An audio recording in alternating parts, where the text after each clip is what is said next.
Dhe do të lidhemi me kolegen tonë Razela Myshtymaj, e cila do të na përcjelli të gjitha detajet që ka Partia Socialiste për hapjen zyrtare të fushatës që pritet të jetë pas pak minutash në qendër të kryeqytetit. Razela, të përshëndes, linja më njëherë për ty, na jep më shumë detaje në lidhje me atë që parashikon Partia Socialiste në këtë aktivitet.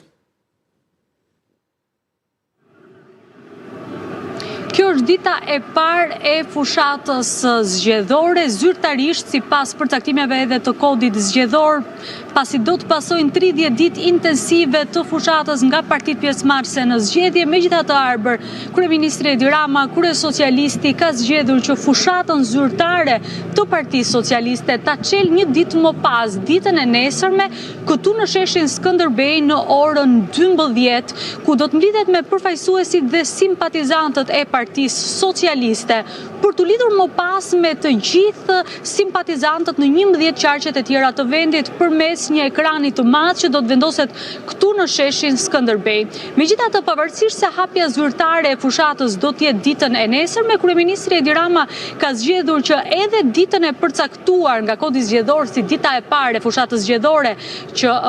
përkon me ditën e sotme ta respektojë dhe sot në ambientet e teatrit, të operës dhe baletit, pas pak pritet të fillojë takimin e tij të parë zyrtarisht elektoral me gratë dhe vajzat e Partisë Socialiste, të cilat janë duke u mbledhur aktualisht në ambientet e teatrit të operas dhe baletit, por nuk do të jetë vetëm me gratë dhe vajzat në Tiranë.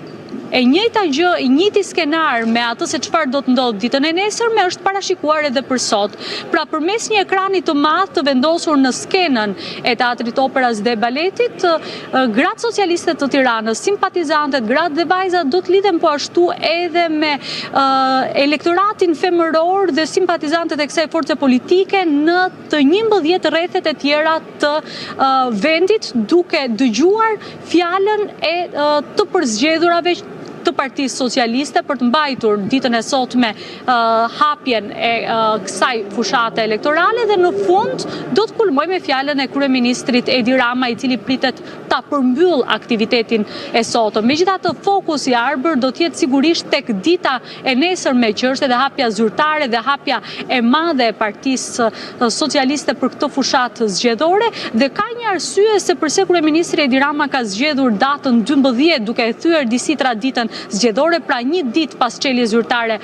të fushatës, për shkak të simbolikës që ka data 12, e cila përkon me 12 yjet e vendosura në flamurin e Bashkimit Evropian, që është edhe lajtmotivi i Partisë Socialiste në këtë zgjedhje, pasi votën qytetarëve po ua kërkon pikërisht për këtë arsye, për antarësimin e Shqipërisë në Bashkimin Evropian, dhe ky është edhe slogani i Partisë Socialiste. Megjithatë, ditën e nesërme, Arbër, pritet që përveç mesazheve politike që do të përcjell kryeministri Edi Rama përmes kandidatëve dhe drejtuesve politik të qarqeve, të mos mungojnë as elementet artistik, pasi në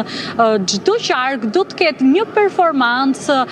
të valleve tradicionale sipas zonave përkatëse për ta hapur këtë fushatë e për ta bërë atmosferën të shtrihet në të gjithë territorin e vendit. Pra, jo vetëm këtu në Tiranë, ku do të jetë i pranishëm vetë kryeministri Edi Rama, por në 11 qarqet e tjera të vendit, për t'i dhënë më shumë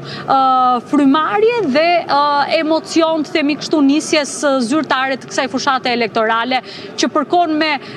mandatin e 4 të kryeministrit Edi Rama, kërkesën për mandatin e tij të 4. Razela, edhe ndonjë detaj tjetër, t'ja zbulojmë edhe opinionin publik në lidhje me moton që do ketë Partia Socialiste, pra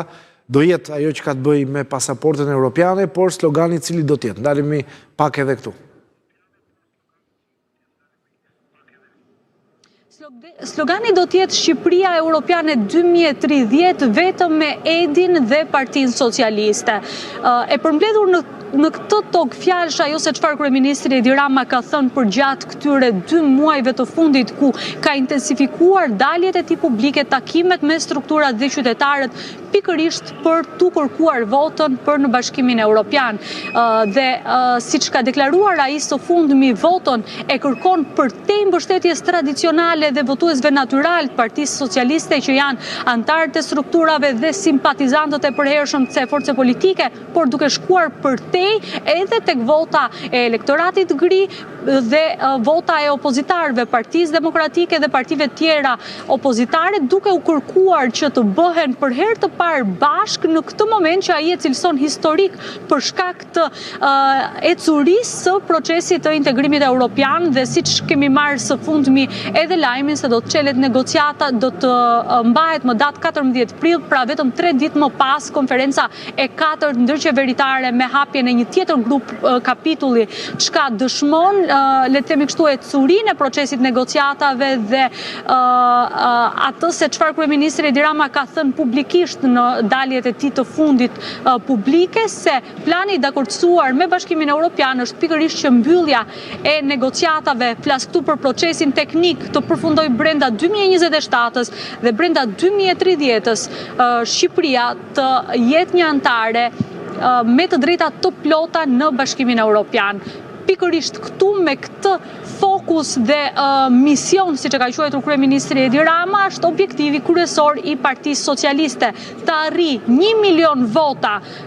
së bashku me votat e diasporës, pasi kërkon një mbështetje edhe më të madhe se ajo që ka pasur në 2021, pikërisht për shkak të këtij misioni, siç e cilëson ai, integrimin e vendit në Bashkimin Evropian. Mirazela, të falenderoj për gjithë ato detaje që përcjellen në studio, ndoshta do të lidhemi më pas në përfundim të aktivitetit dhe sezon të mbar politik, pasi nga sot fillojnë maratona, do të jemi shpesh bashkë në transmetime të drejtpërdrejta. Falenderoj shumë, Mirazela.